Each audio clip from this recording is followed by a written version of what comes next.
Então, ao nosso estudo na vida desse nosso conservo do passado, Elias. E nós, como separamos semana passada, estaremos lendo, no texto para termos base, Salmos de número 91. Lembram-se que nós deixamos já mais ou menos estabelecido para que os irmãos e irmãs, pessoas que estão conosco, estivessem lendo durante a semana o Salmo 91, os versículos 1 e 2. Devido ao tempo reduzido que temos, não há como lermos textos muito grandes e também aprofundarmos muito na palavra de Deus. Então, aqui presencial e com os irmãos nos seus lares, temos que administrar o tempo que voa, não é verdade? Então vamos ler como base Salmo 91, versículos 1 e 2 para termos a base do nosso estudo nesta manhã. Antes, apresentemos nossas Bíblias ao Senhor, recitando Hebreus 4:12.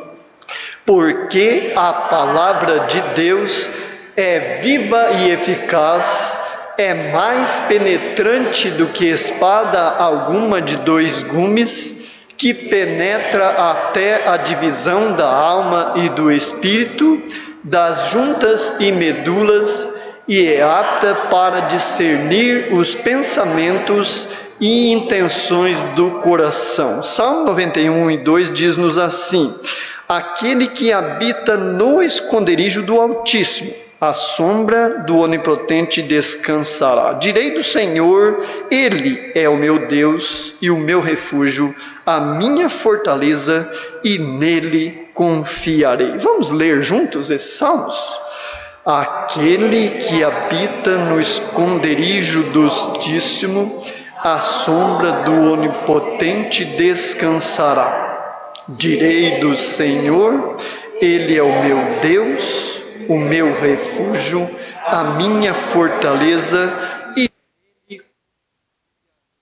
louvado seja o Senhor, por este salmo. Podeis então assentar, os irmãos que estão aqui, estão nos seus lares também, aconchegue-se bem aí, e partindo então para o estudo, continuação de olharmos para a vida desse nosso conservo no passado, Elias. Como é interessante, quantas lições preciosas certamente nós tiramos, não é verdade, deste nosso conservo no passado. Um homem e seu ministério. Nós vemos, nos 2 primeiros domingos, tivemos um problema de transmissão domingo passado, com relação ao EBD, mas hoje retornamos, graças a Deus. Então nós vemos o homem e seu ministério. Hoje nós vamos ver escondido pelo ribeiro de Querite. E este salmo ele fala literal e diretamente, aquele que habita no esconderijo do Senhor. É interessante que a palavra ela aponta muito de onde o homem, o ser humano ou qualquer ser vivo poderia fugir da presença do Senhor. E pelo fato dele ser onipresente, isso é impossível, literalmente. Mas aqui traz uma parte interessante, que o próprio Deus fala através do salmista inspirado pelo Espírito, que é uma maravilha estarmos no esconderijo do Senhor. E é interessante, sobre esses estudos na vida de Elias, que o anúncio, para Acabe de que não haveria chuva durante 3 anos e meio não foi algo fácil para Elias. Nós encontramos isso lá no capítulo de 1 Reis 17, o versículo 1 principalmente, 1 Reis 17, nós nos baseamos com o texto áudio de a base do nosso estudo, mas nós vamos ficar mais realmente nos fatos ocorridos lá no livro de Reis, 1 Reis, capítulo 17, e observarmos bastante sobre os fatos que ocorreram com a pessoa de Eliseu naquela época, esse conservo que foi um instrumento e ficou sempre naquela expectativa de o ser nas mãos de Deus. Eu lembro literalmente de Isaías, quando o Senhor levanta aquela possibilidade de grandes trabalhos a serem feitos, e olha, e a quem enviaremos nós? Então ali no mínimo nós víamos duas pessoas confidenciando sobre algo de importante, urgente a ser feito, e Isaías de repente, ele levanta a sua mão: eis-me aqui, Senhor, envia-me a mim. Talvez ele estivesse a uma certa distância, e seria um Pedro da vida, meio lançado, meio ousado, Senhor, e todo mundo olhava: mas o que esse camarada tem? Então ele também desejava ser um instrumento e grandemente foi usado pelo Senhor. Então essa tarefa de Elias, ela não foi fácil, Dos moradores de Gileade, ele disse a Acabe, veja a parte B do versículo 1: vive o Senhor de Israel perante a face, eu estou que nestes anos nem orvalho, nem chuva haverá, senão segundo, vimos semana passada, a minha palavra. Aquele homem, se isolarmos literalmente os contextos, vamos voltar para a pessoa de Elias, já que ele pronuncia esta palavra e provavelmente a escreveu. Não sei se foi ele, o escritor de livros reis, provavelmente não, mas alguém ouviu e escreveu. Então, se literalmente nós levássemos para a pessoa de Elias, ele era o super-homem, o homem mais santo daquela época, o homem que somente Deus o usaria. Mas não é assim, louvado seja o Senhor, não é verdade? Nós podemos ver domingo passado que ficaram quantos ainda juntamente com Elias? 7.000 homens. Então, irmãos e irmãs, amigos que estão conosco, isso deve nos animar muito, e principalmente observar esse detalhe profundo, que o próprio Deus pede para Elias se ausentar, se esconder. E unindo isso no Salmo 91:1, aquele que habita no esconderijo do Senhor. Imagine estar escondido juntamente com o Senhor, que aí o Senhor literalmente estaria, segundo o texto, escondido no esconderijo dele, embora ele seja onipresente, ele dá uma afastada, como existem 4 páginas de maioria dos exemplares bíblicos, não é verdade? De o Antigo Testamento para o Novo Testamento em branco. Dizem os comentaristas que simbolizam, a edição desses exemplares bíblicos, 400 anos em que Deus não falou de modo algum, a não ser pela natureza, lógico, mas não tinha profetas, não tinha sacerdotes, não haviam pessoas que literalmente falavam e anunciavam as coisas do Senhor. Então isto simboliza. Agora imagine estarmos no esconderijo do Senhor, optarmos por estarmos neste lugar, o quão é importante. Então Elias, ele não reconheceu será o sofrimento das pessoas, as perdas de vidas, ao orar por esses 3 anos e meio e não ter mais chuva. Muitas pessoas podem olhar para esse fato, não é verdade? Puxa vida, mas Elias estava tão centralizado, tão preocupado em cumprir a vontade de Deus. Será que ele não parou para pensar quantas crianças, pessoas que morreriam? Já pensou, irmãos, 3 anos e meio sem produção de alimentos, porque a seca tanto seria, que isso seria uma realidade, se tornaria uma realidade. Será que Elias não parou para pensar nisso tudo? Aí é que entra um fator muito importante daqueles que vivem e procuram viver na expectativa de ser um instrumento de Deus. Porque quando a palavra de Deus diz literalmente que nem só de pão viverá o homem, mas também da palavra, ou de toda a palavra que sai da boca de Deus, isso é fundamental para não olharmos para Elias e procurarmos crucificá-lo por sua ação. Então, como diz lá em Tiago, nós vemos, Elias orou e 3 anos e meio não choveu.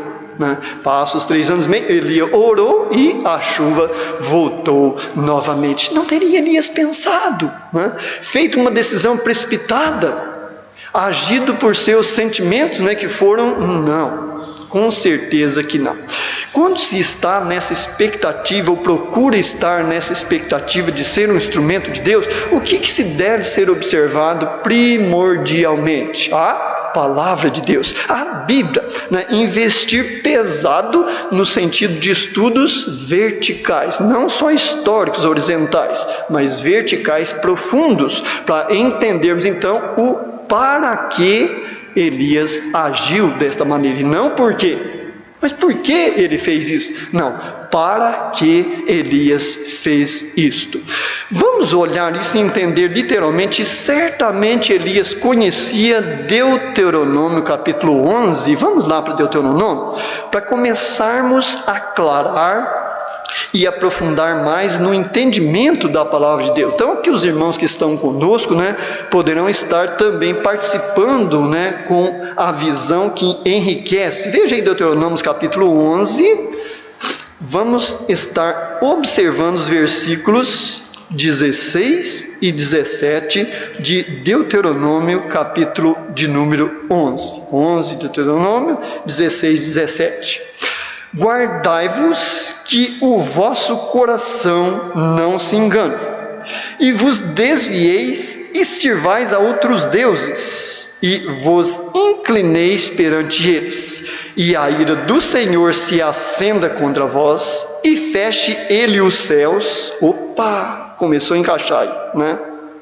E seu fruto, e cedo pereçais da boa terra que o Senhor vos dá. Então aqui ele fala que se houvesse esse procedimento, ele fecharia os céus, não haveria água. Essa água está relacionada à chuva, né? E também as fontes e ribeiros certamente secariam, e a terra não deu o seu fruto. Então veja que Deus previu isso quanto tempo atrás?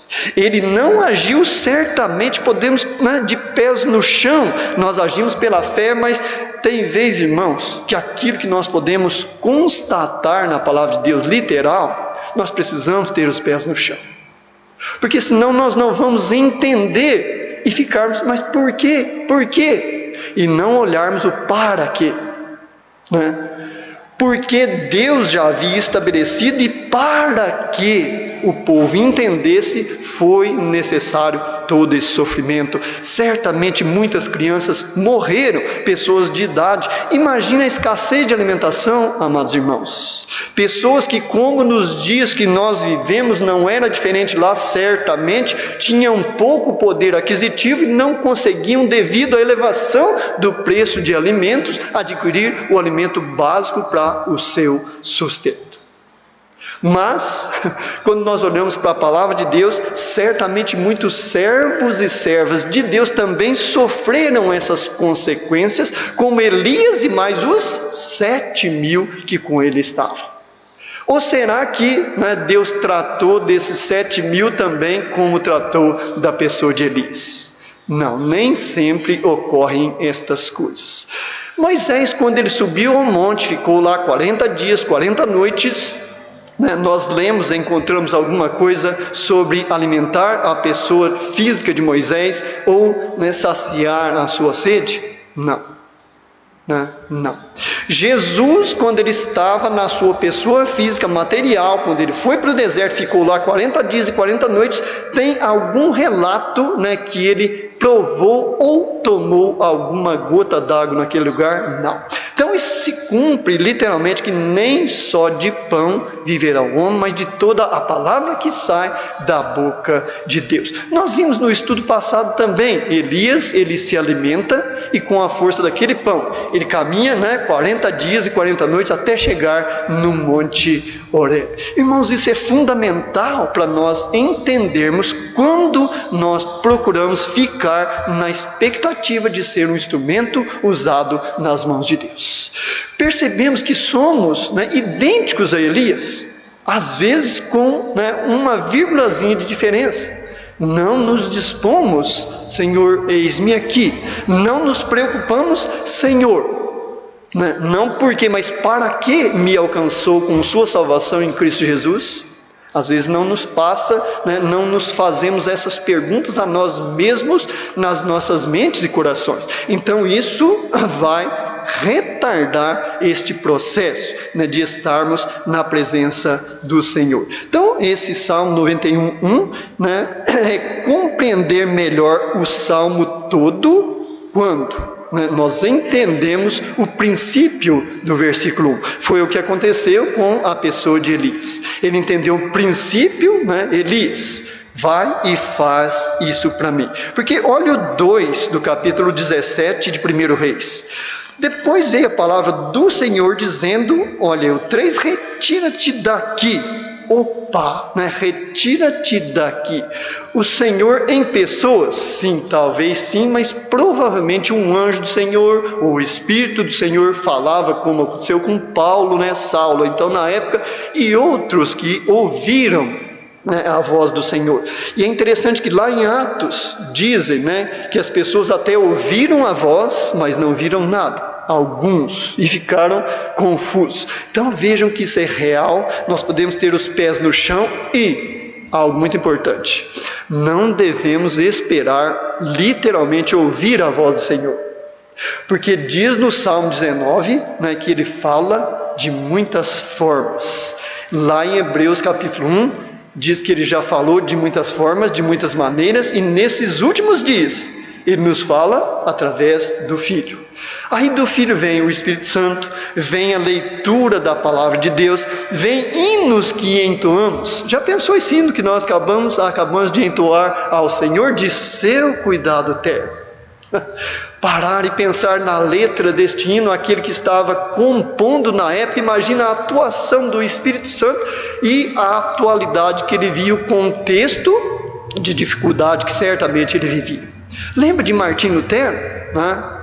Se eu chegar a perder até bens e mulher, né, isso será para a honra e glória da pessoa de Cristo. Paulo, ele afirma, olha, em nada eu tenho a minha vida física por preciosa, desde que eu cumpra com esse ministério, ou seja, esse trabalho que o Senhor me colocou na mente e no coração de falar às gentes sobre a salvação que está em Cristo Jesus. Então, olhando, né, para o livro de Deuteronômio, nós vamos entender e livrar-nos, eu, você e nós, de estarmos crucificando a pessoa de Elias. Mas por que Elias agiu desta maneira?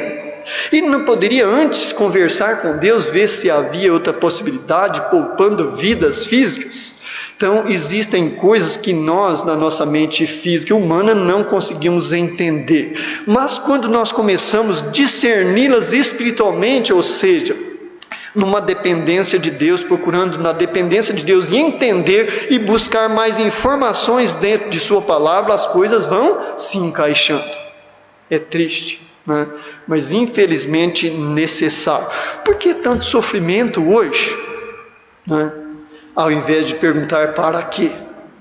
Imagine que as igrejas fisicamente, principalmente da pessoa de Cristo, aqueles que têm aquele compromisso de amor e abraçaram isso livremente, espontaneamente, por que elas estão cada dia mais vazias, né? Então entra um porquê. Agora, para quê?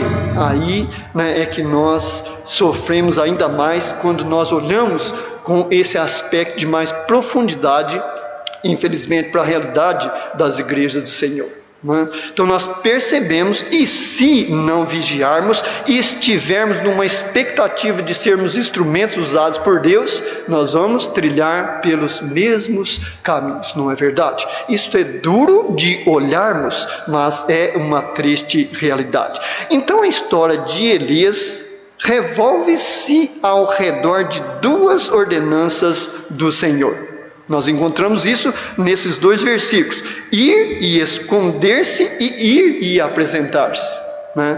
Primeiro aqui, o próprio Deus pede que ele se retire dali, vá para o ribeiro e ali esteja diante, né, deste ribeiro. Então ele obedece esta ordem do Senhor sem questionar, sem nenhum aspecto pessoal, né, da sua vida física. Mas Senhor, por que eu tenho que ir para lá?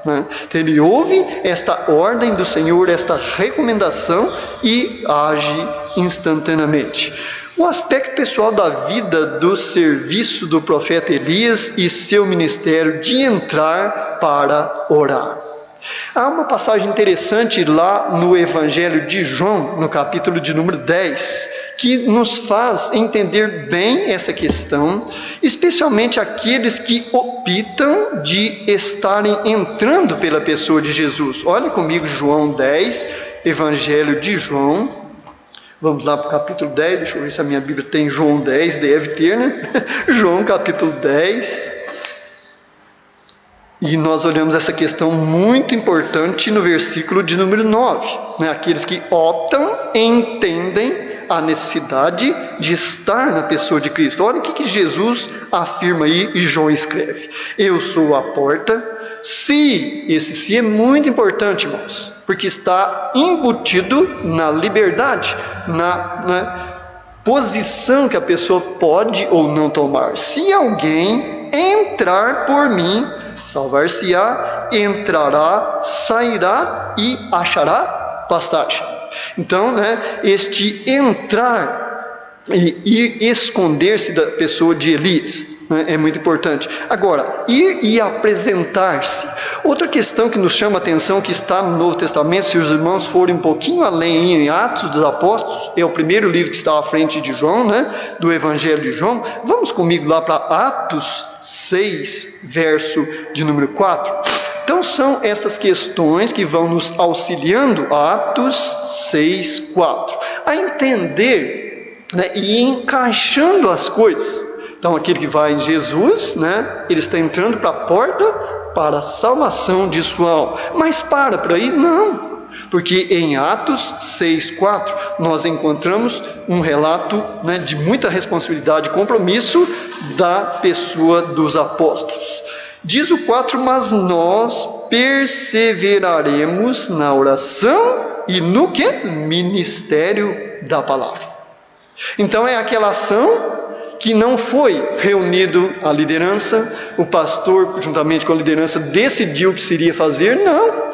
Isso o Espírito Santo colocou na mente desse irmão, provavelmente era Pedro que estava falando essas palavras, e ele viu a necessidade, olha, nós não devemos parar de ensinar, de pregar a palavra de Deus, para fazer esse serviço que também precisa e deve ser feito. Nós devemos escolher pessoas que são cheias do Espírito Santo para estar nesse trabalho que também é fundamental e importante, mas nós que aqui estamos ministrando a palavra, pregando, não devemos abandonar esse ministério. Então, quão importante esta visão bem ampla e nítida, de pés no chão. Não, eu tomei uma decisão, eu entendi pela misericórdia de Deus que eu preciso de Jesus, eu entrei por essa porta da salvação, mas então, para que o Senhor permitiu e me alcançou com essa mensagem, me permitiu entrar para esta porta de salvação? É claro que aqui, eles já haviam há algum tempo começado a servir o Senhor, já haviam orado muito, pedido esclarecimento de Deus, para entender o que eles deveriam fazer, não é verdade? A coisa não aconteceu no estalar de dedos, não. Da noite para o dia, não. Foi investimento e pesado, em orações, súplicas, comunhão e observação do que se havia necessidade de fazer e, algo muito importante, para que o Senhor me salvou? Essa pergunta certamente batia na mente e no coração, e nos corações daqueles 12, aliás era 11, depois que eles escolheram Barnabé. Então daqueles 11 homens, isso era realmente marcante nas suas mentes e corações. Para que o Senhor me salvou? E dali certamente ficou um grupo ministrando sua palavra. Mas parou por aí? Não, eles escolheram outras pessoas. Não, olha, fulano lá eu tenho visto, ele tem agido bastante no Espírito, ele tem investido em jejuns e orações, ele tem se preocupado, visitado pessoas, ele tem falado da salvação em Cristo. Então ele é apto para estar fazendo esse trabalho de socorrer as viúvas, no caso aqui no contexto, os irmãos analisarem, vão ver que a realidade do contexto é esta. Então não, eles são aptos, porque eles são pessoas espirituais, eles são justos, eles procuram depender de Deus para fazer as coisas. Olha aquele ali, o José, olha lá o Barnabé, que homem de Deus, homem de orações. Não é que a esposa dele acordou essa madrugada e cadê o Barnabé? Meu Deus, né? Já mataram o meu marido. Não, ele tinha ido juntamente com alguns irmãos também a orar, suplicar ao Senhor por direção, por sustento de outros irmãos, para mais pessoas serem acrescentadas à igreja de Cristo. Certamente isso não está escrito na Bíblia, mas com certeza, talvez não com Barnabé, mas com muitos salvos, aconteceu esses fatos aconteceram, né? Com certeza. Então, nós vemos isso e a profundidade que a palavra de Deus vai nos levando a cada vez mais estarmos nessa expectativa, quando nós entramos para a porta da salvação, que é Jesus, de ser um instrumento nas mãos de Deus. Eu acho que o problema, digo por mim, mais difícil que eu encontrei para servir ao Senhor, era exatamente o que fazer para o Senhor. É uma tarefa que não é fácil, irmãos.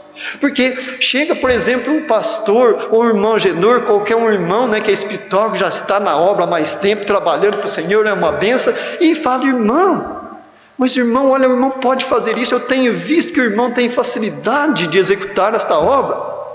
E às vezes não é nada daquilo que o Senhor tem para a minha vida, né, para a minha mente, para o meu coração. Eu adentro para aquele caminho e sofro, né? E parece haver habilidade, mas na hora de fazer a coisa não anda, né? Não fica emperrado. Eu me lembro de alguns irmãos que são uma bênção, irmãos, olha, missionários. Um deles é o irmão Valmir de São José dos Campos. O irmão é uma bênção, mas tem um conhecimento que é impressionante na mente, conhece quase que a Bíblia, os princípios, né?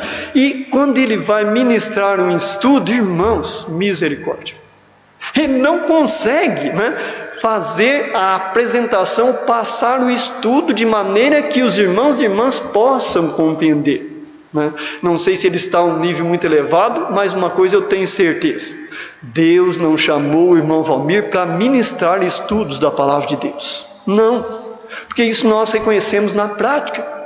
E veja que coisa interessante, conhecimento ele tem de sobra, né? Mas quando vai ministrar, não sendo a área que Deus especificamente elaborou para ele estar trabalhando, coitado, ele tem dificuldade como qualquer um de nós.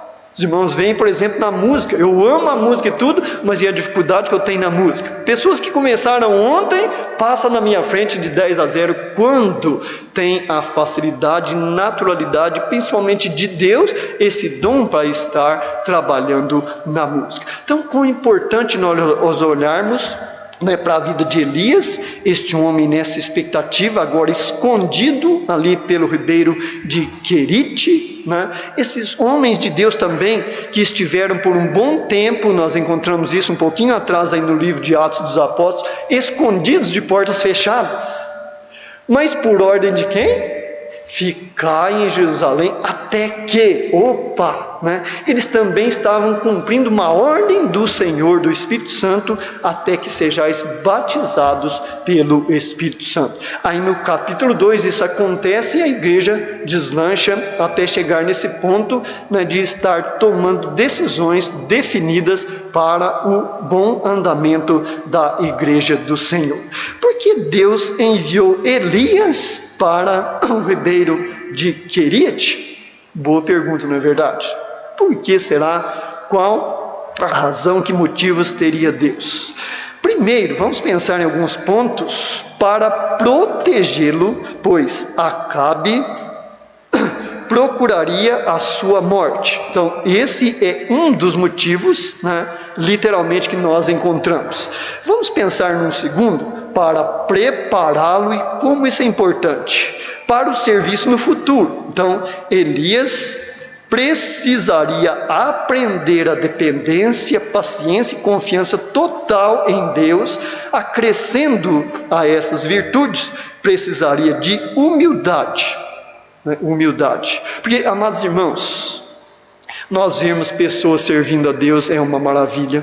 Olhar e, né, realmente constatar o que Deus tem feito na vida daquela pessoa, o sustento, o livramento, né? O apoio que Deus dá, é uma bênção. Agora, eu e cada um de nós individualmente estarmos na presença de Deus, investindo em tempo, orando, clamando ao Senhor, muda bastante. Por exemplo, nós temos algo de difícil, quem não tem na sua vida a ser resolvido, e começamos, não, eu vou orar ao Senhor, e vou pedir aos irmãos e irmãs, sei que tem pessoas de oração que me ajudem nisso. Aí eu começo, todo empolgado, invisto, os primeiros dias eu oro 1, 2 horas, puxa vida, né? 2 horas de oração, como é que consegue? Eu não consigo 10 minutos, às vezes na empolgação realmente vai. Mas dá lá para o 3º, 4º, 5º dia, não precisa ir muito longe no tempo físico, vai, né, diminuindo. Vamos supor, não vamos exagerar, não, vamos pensar numa hora, né, que é um tempo bem razoável para a oração, e confesso, muito difícil de manter quando não há espiritualidade, investimento de equilibrar as coisas físicas e materiais. 1 hora, olha, para quem está começando, não é fácil. Depois vai ficando natural, não é verdade? Mas no início, aí das 4, 5 dias, já cai lá para 50 minutos, com grande dificuldade. Se não olharmos mais para as coisas espirituais, e aí o adversário vem em cima, né, investe com tudo, porque o que nós entendemos que Paulo afirma? Aquele que quer viver piamente em Cristo, vai ser uma bênção, todas as necessidades supridas, né? Vai abundar a sua despensa, financeiramente, né? Bolso cheio, conta no banco, lá em cima, não. Todos os que querem viver piamente em Cristo, padecerão perseguições. Isso é necessário, né? Diz um velho ditado que existem maus necessários, e esse poderia até ser encaixando nesse ditado que realmente é. Como eu e você vamos crescer na fé, na confiança em Deus, naquele problemão que eu e você talvez tenhamos a resolver, se não investirmos em oração e confiarmos em Deus, lançando sobre Ele toda a vossa ansiedade. Irmãos, para eu tirar a ansiedade que está na minha mente, no meu coração, para jogar na pessoa de Cristo, eu já começo, mas isso é uma injustiça. O que Ele já fez por mim, morrendo naquela cruz, derramando seu precioso sangue, eu ainda vou lançar, né? Isso é uma injustiça, olha a minha visão. Mas quem está ordenando? A palavra de Deus. Pedro, inspirado pelo Espírito Santo, diz, olha, no capítulo 7, lançando sobre ele toda a vossa ansiedade, porque Ele tem cuidado de vós. Irmãos, como isso é fundamental, né? Para vermos essa experiência que nós precisamos individualmente, cada um de nós, termos com a pessoa de Deus, se queremos ser instrumentos usados nas mãos de Deus, se queremos ser pessoas que outros olhem e sem palavras digam, aquele ali é um servo de Deus, né?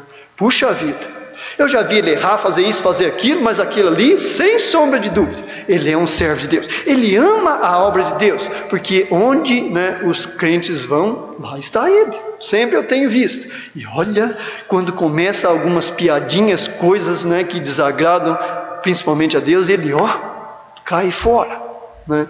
Então vai chegando realmente nesse aspecto, através do que? Das experiências que nós procuramos ter com a pessoa de Deus. Então esse tempo aqui de Elias, né, voltando lá para 1 Reis capítulo 17, ele é fundamental, foi para a pessoa de Elias e certamente o é para cada um de nós que desejamos ser instrumentos usados nas mãos do Senhor. E é um terceiro aspecto e ponto importante, porque de Deus ter levado ele nesse lugar, em certas horas de apostasia espiritual, Deus retira seus profetas, servos, pastores, diáconos, pessoas espirituais. Vejam, olhando para os 7.000 que ficaram, por que só Elias estava ali? Porque havia um final de trabalho para Elias estar executando. Então esse é um dos fatos também desses estarem escondidos e não estarem falando, porque eles estavam seguindo as orientações de Deus. Deixa aí meus servos, eu sei, conheço, né, vocês, fiquem aí, porque Elias está terminando de fazer aquilo que precisa ser feito, né? Então há tempos que Deus, como aquelas 4 páginas simbolizam 400 anos de Deus não falando, né, Deus retira. Mas como é que nós entendemos? Isso é uma injustiça de Deus? Não, isso é fato. Veja comigo os Salmos 74, 7 e 9. Salmos de número 74. 74, versículos 7 a 9. Salmos 74, versículos 7 a 9. Lançaram fogo no teu santuário, profanaram, derrubando-o até o chão, a morada do teu nome. Disseram nos seus corações: despojemo-nos de uma vez. Queimaram todos os lugares santos de Deus na terra. Já não vemos os nossos sinais. Já não há, estão vendo aí? Profeta. Nem há entre nós alguém que saiba até quando durará isto. 400 anos de silêncio. Nesses 3 anos e meio, imagina a angústia desse povo. Ninguém sabia, a não ser Deus, para onde Elias, ele próprio enviou a pessoa de Elias. Ninguém sabia, cadê os profetas? E esses 7.000? Senhor, certamente, olha, não digam nada. É tempo de silêncio, é tempo de preparar as pessoas para entender a gravidade das coisas que andam ocorrendo. Então, isto é fundamental. Quando nós olhamos para o nosso texto base, os versículos de 2 a 7 de 1 Reis 17, nós entendemos bem esta questão do Salmo 74, 7 a 9. Porque olha então os versículos de 2 a 7 de 1 Reis 17. Depois veio a palavra do Senhor dizendo: retira-te daqui, vai para o oriente e esconde-te junto do ribeiro de Queriete, que está diante do Jordão. Olha o 4 que nós ainda não lemos. E há de ser que beberás do ribeiro, e eu tenho ordenado aos corvos que ali te sustentem. Foi, pois, e fez conforme a palavra do Senhor, porque foi e habitou junto ao ribeiro de Querite, que está diante do Jordão. E os corvos lhe traziam pão e carne de manhã, também pão e carne à noite, e bebia do ribeiro. E sucedeu que, passando dias, o ribeiro secou, porque não tinha havido chuva na terra. Então esse tempo de silêncio foi todas estas experiências com a pessoa de Elias. É onde entra aquela questão que nós estávamos pensando, que está lá em Mateus 4:4. Ali a pessoa de Jesus volta do deserto, está para iniciar o seu ministério. Aí vem o tentador, o adversário de nossas almas, lá em Mateus 4:4, e começa a tentar a pessoa de Jesus. Salta daqui que os anjos vão te socorrer. Está vendo essas pedras e transforma ela em pães. Você não está com fome? Então o adversário aproveitou da oportunidade, que não é diferente com cada um daqueles que decidem piamente viver em Cristo. Quando nós procedemos dessa forma, dando esse passo de pés no chão, mas de fé, eu quero ser útil a Deus, eu quero fazer algo pelo amor que Cristo demonstrou naquela cruz pela minha pessoa. Não vai ser diferente, nem só de pão viverá o homem, mas de toda a palavra que sai da boca de Deus. Está lá em Mateus 4:4.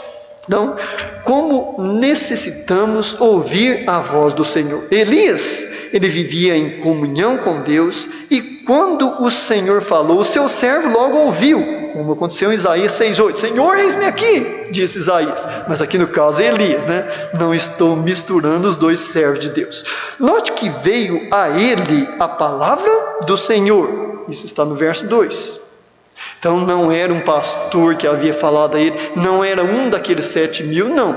Aí fala literalmente que veio a palavra do Senhor na pessoa de Elias, trazendo instruções explícitas, ou seja, aquilo que realmente precisava ser feito. Então não havia rivalidade, pois enquanto o servo anda com o seu Senhor, seus planos e instruções são iluminados ao coração.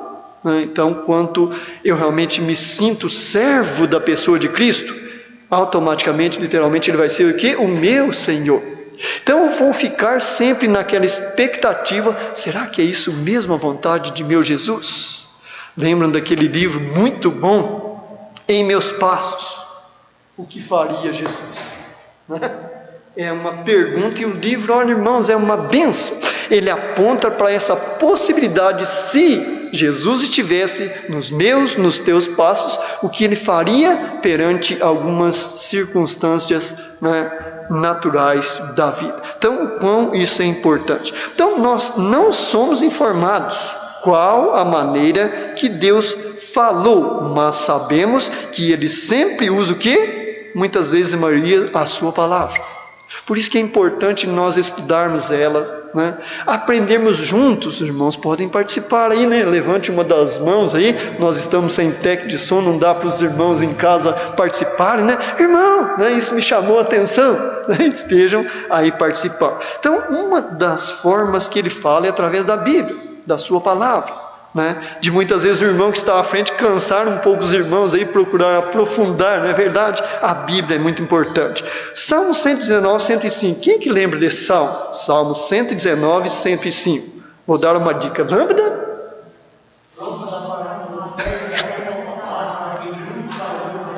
Então vejam que a Bíblia, né? Olha Hebreus 4,12, ela é, né, uma espada de dois gumes, ela penetra e divide.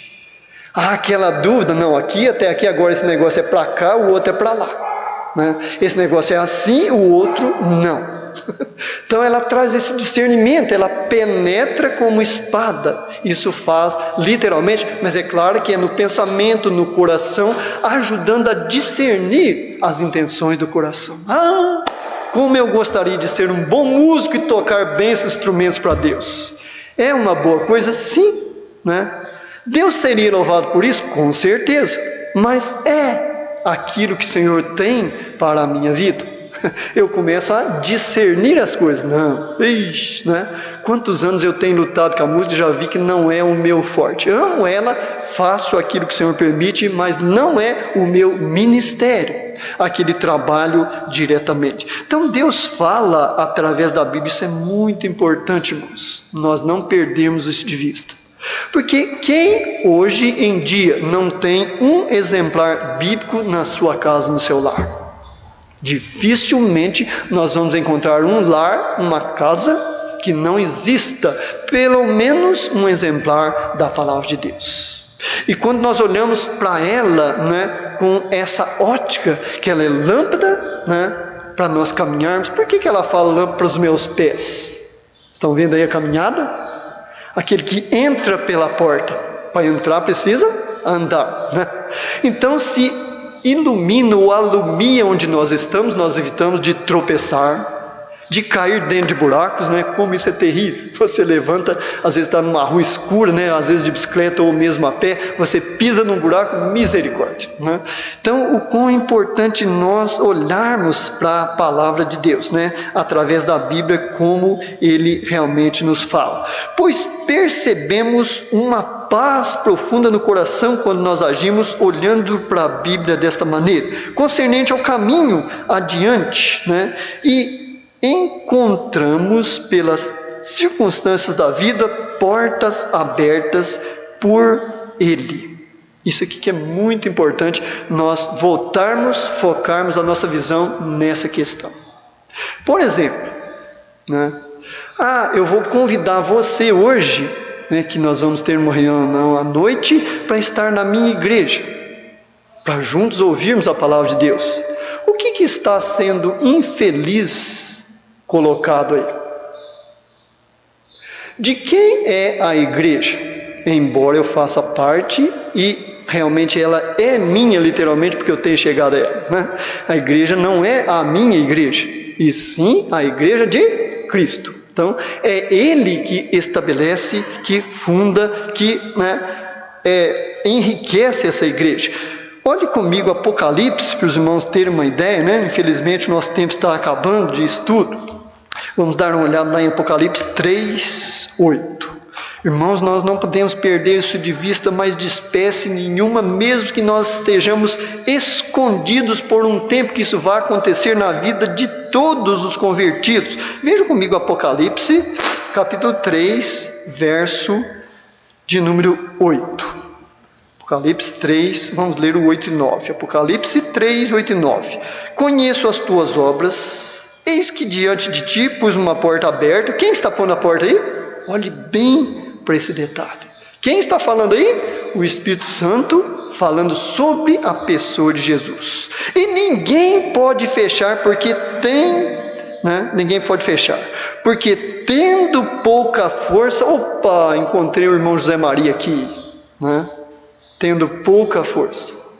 Irmãos, quando eu olho para a minha força, o desejo que eu tenho de fazer as coisas de Deus e não consigo, misericórdia, eu até me arrepia olhar para essa frase. Porque tendo pouca força, guardastes a minha palavra. Olha aí a Bíblia, os princípios, e não negastes o meu nome. Olha aí o que ele vai fazer, não eu e você e nós. O 9, eis que eu farei aos da sinagoga de Satanás, e ele fala duro, claramente, aos que se dizem judeus e não o são, mas mentem, eis que eu farei que venham e adorem prostrados a teus pés e saibam que eu te amo. Então, quando nós olhamos para a igreja de Cristo, a minha igreja, não, a igreja de Cristo. Quem abriu a porta da igreja ali? É Cristo. Se esse templo físico literalmente for fechado, o adversário não poderá fechar a porta do meu coração, do coração de cada um daqueles que se achegou a Cristo para a salvação, que reconheceu aquele sangue precioso derramado para a remissão dos pecados. Não, ele vai fechar essa porta um dia, certamente. Isso é triste, duro de ouvir, e está próximo, com certeza. Ele vai literalmente fechar, e nós vemos que ele tem tentado isso através de autoridades, de governanças civis e outros demais. Isso vai acontecer mais cedo ou mais tarde, porque a palavra ela não mente. Ela afirma que os santos literalmente serão vencidos fisicamente. Lembra o que aconteceu com Estevão, Tiago? Fisicamente eles foram vencidos. Mas fechou a porta da igreja? Não, aí que escancarou a porta da igreja.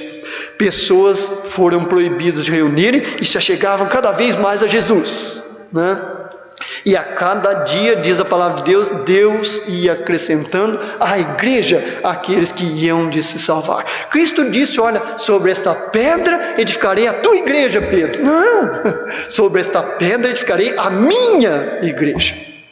Como é importante nós olharmos então para as portas que Deus abre. Nós não sabemos por quanto tempo essa ficará aberta fisicamente, esse salão.